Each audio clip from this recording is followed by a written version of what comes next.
Hello everyone. यदि आप research methodology और मेथड जो कि पेपर 2 का एक इम्पॉर्टेंट टॉपिक है और आपको जानते हो ये पीएचडी एज वेल एज यदि आप जॉब में जा रहे हो या कहीं भी टीचिंग प्रोफेशन में जा रहे हो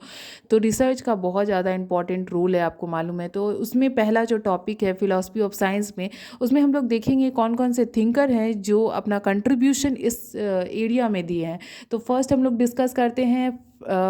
फ्रांसिस बेकन के बारे में। आई थिंक आपने ऑलरेडी इसका नेम सुन चुके होंगे क्योंकि ये फादर ऑफ एम्पेरिसिज्म भी हैं और इसका टाइम पीरियड 1561 से 1626 तक है। और इसने 4 आइडियल्स ऑफ माइंड के बारे में बताया है, उसको हम लोग डिस्कस करेंगे। आइडियल ऑफ माइंड्स मतलब क्या है ना, आपके माइंड में क्या रेस्ट्रिक्शन होता है जिसके वजह से आप चीज़ों को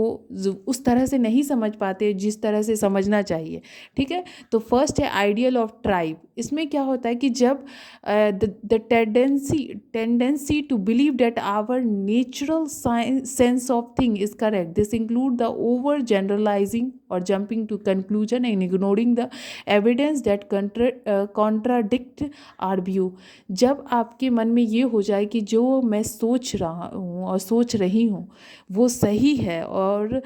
आप एकदम से जनरलाइज कंक्लूजन पे जंप कर जाते हैं बिना और इग्नोर किए हुए कि उसका कॉन्ट्राडिक्ट रियलिटी है, उसको आप इग्नोर करके जब आप अपने नेचुरल सेंस ऑफ थिंकिंग को प्रायोरिटी देकर जब एक अपने कम्युनिटी बिलीव वैल्यू जो भी है उसको अपनी जुडाइस माइंडसेट या फिर जो भी आपकी थिंकिंग है उसको आप प्रायोरिटाइज करके और जो उसके आप जब उसके इग्नोर कर देते हो उसके एविडेंस को जो कि आपके थॉट को कॉन्ट्राडिक्ट कर सकता है, तो उस माइंडसेट और उस एरर को हम लोग आइडियल्स ऑफ ट्राइब कहते हैं। सेकंड है आइडियल्स ऑफ डैन। इसमें क्या होता है, जब पर्सन का खुद का एक वर्ल्ड होता है, लाइक आपका भी कुछ थिंकिंग प्रोसेस होगा, कुछ आप पर्सपेक्टिव लेकर अपनी लाइफ में चलते होगे, कुछ थिंकिंग आपका होगा कि पॉलिटिक्स को लेकर, एजुकेशन को लेकर, इंस्टीट्यूशन को लेकर कुछ आपके विचारधाराएं होंगी जिसके वजह से आप हर क्षेत्र में हर पर्सपेक्टिव से नहीं सोच सकते। कुछ पर्सपेक्टिव होगा जहाँ पे आपका इंक्लाइन होगा उस हर आदमी का कुछ एक फेवरेट थिंकिंग टॉपिक होती है और कुछ एरिया होते हैं जहाँ वो अपने थॉट का इंक्लाइनेशन दिखाते हैं। तो उस इसमें यही बोला जा रहा है कि एक पर्सन का व्यू जो होता है वर्ल्ड को लेकर वो बहुत लिमिटेड होता है बाय देयर ओन पर्सपेक्टिव। वो खुद के विचारधाराओं को लेकर जो आप एक वर्ल्ड बनाते हैं खुद के लिए, उसको इन्फ्लुएंस बाय, और वो इन्फ्लुएंस हो सकता है आपके पैशन, डिवोशन, आइडियोलॉजी के बेस पे कि आप किस तरह के धर्म को मानते हैं, क्या विचारधाराएं आपके पास है और क्या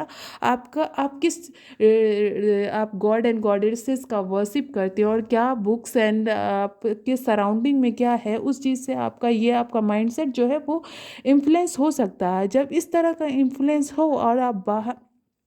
किसी और चीज़ों को इंटरटेन ना करते हो, अदर एस्पेक्ट्स ऑफ जो वर्ल्ड है उसको इंटरटेन ना करके जब आप खुद के विचारधाराएं और खुद के वर्ल्ड को इंटरटेन करते हो, तब जो एरर होता है उस माइंड ऑफ एरर को हम लोग कहते हैं आइडियल्स ऑफ डेन। थर्ड है आइडियल्स ऑफ मार्केट। इसमें क्या होता है, जब आप मार्केट प्लेस में जाते हो तो वहाँ डाइवर्सिटी ऑफ पीपल्स देखते हो, डाइवर्सिटी ऑफ थिंग्स देखते हो, तो उस समय आप एक एक चीज़ का एरर होता है कि क्योंकि बहुत सारे डाइवर्सिटी होते हैं पीपल के, तो हर एरिया से वहाँ पे पीपल आते हैं और उसके कम्युनिकेशन स्किल जो होता है वो डिफ़र करता है। Maybe you have no idea in what sense they are speaking with you. Okay, तो आप जब किसी से बात करते हो तो क्योंकि हर वर्ड का मीनिंग हर सोसाइटी में भी अलग हो सकता है, हर बहुत बार आपको लगता है कि इस कॉन्टेक्स्ट में आप जो अपनी सोसाइटी में सीखे हो मे बी वो कॉन्टेक्स्ट और ऑफ वर्ड में भी किसी और सोसाइटी में उस तरह से नहीं लिया जाता हो, तो यहाँ पे जो है कम्युनिकेशन का एरर हो जाता है। तो इस तरह के एरर को यहाँ पे बोला गया, error that occur when communicating with other, जब आप किसी और से बात करते हो और कम्युनिकेशन का एरर हो जाता है, जब आप कुछ बोले और आगे सामने वाला व्यक्ति जो आप बोलना चाहते हो, जैसे आप बोलना चाहते हो उस तरह से नहीं समझ पाता है, तो इस तरह के एरर को हम लोग आइडियल्स ऑफ मार्केट प्लेस कहते हैं, such as misusing word. आप कोई वर्ड बोले लेकिन वो आदमी क्योंकि वो अलग बैकग्राउंड से आया है, उसका cultural, economic, social, political background कुछ अलग है, तो वो कुछ और समझ गया, तो इस तरह के मिसअंडरस्टैंडिंग ऑफ वर्ड को हम लोग आइडियल्स ऑफ मार्केट प्लेस बोलते हैं। फोर्थ है आइडियल्स ऑफ थिएटर। इसमें क्या होता है, जब आप बहुत से जैसे आप बाइबल ले लो, गीता ले लो, महाभारत ले लो, ठीक है, फिलोसफिकल और रिलीजियस सिस्टम जो है वो जिस तरह से चीज़ों को समझाना चाहती है, ठीक है, और इंटरप्रेट करना चाहती है, he compare this system to it theatre का जो रिप्रेजेंटेशन ऑफ द वर्ल्ड है उससे बताना चाहती है